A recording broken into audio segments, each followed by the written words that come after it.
तो कैसे हैं आप? अरे बॉस ভালো তো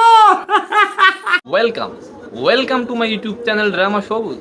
আজকের ঘটনা কি? আজকের ঘটনা রেকর্ড, প্রিয়তমার রেকর্ড, বাংলা ফিল্ম ইন্ডাস্ট্রির রেকর্ড, সাকিব ভক্তদের রেকর্ড। বলেন কি? খালা, তাই তো বলছি, প্রিয়তমা সিনেমাটি রেকর্ডের পর রেকর্ড গড়েই চলছে। अच्छा हमको सिखा रिया है। সাকিব অভিনীত প্রিয়তমা সিনেমা বেদের মেয়ে রেকর্ড ভেঙে 21 দিনে ইনকাম করেছিল 24,86,00,000 টাকা। কিন্তু প্রিয়তমা সিনেমাটি চতুর্থ সপ্তাহে এসেও যে এত কোটি টাকা ইনকাম করবে সেটা কে জানতো? ये बड़ी अच्छी बात कही आप। কিছুদিন পর প্রিয়তমা সিনেমাটি অস্ট্রেলিয়া এবং নিউজিল্যান্ডে রিলিজ করা হবে। তো সেখানে প্রিয়তমা সিনেমাটি কেমন আয় করবে এবং কেমন চলবে সেটা জানতে অবশ্যই আমাদের চ্যানেলটিকে সাবস্ক্রাইব করে রাখুন।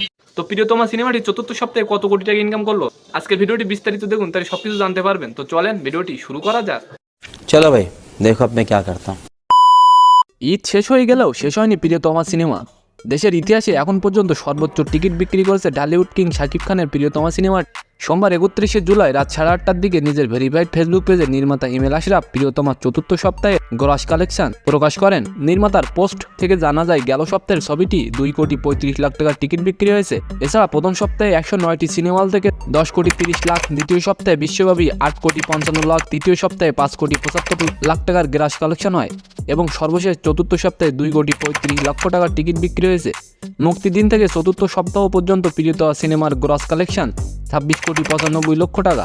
এরই মধ্যে ছবিটি ব্যবসায়িকভাবে অল টাইম ব্লকবাস্টার তকমা পেয়েছে। এদিকে বাংলাদেশ, যুক্তরাষ্ট্র ও কানাডার দর্শকদের মন জয় করে প্রিয়তমা এবার অস্ট্রেলিয়া ও নিউজিল্যান্ডের থিয়েটারে যাচ্ছে এই আগস্টে, এমনটাই জানালেন ঢালিউড কিং শাকিব খান। এছাড়া প্যারিস থিয়েটারে প্রিয়তমা লিখে আরও একটি পোস্ট করেন শাকিব খান, সেখানে হল লিস্ট দেওয়া হয়েছে। উল্লেখ্য, প্রিয়তমা সিনেমাটি জুটি বেঁধে অভিনয় করেছেন শাকিব খান ও কলকাতার ইদিকা পাল। ইমেল আশরাফের পরিচালনায় রোমান্টিক অ্যাকশন ঘরানার সিনেমাটি প্রযোজনা করেছেন আরশাদ আদনান।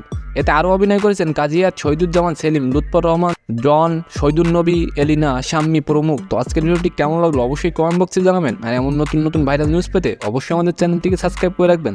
ধন্যবাদ।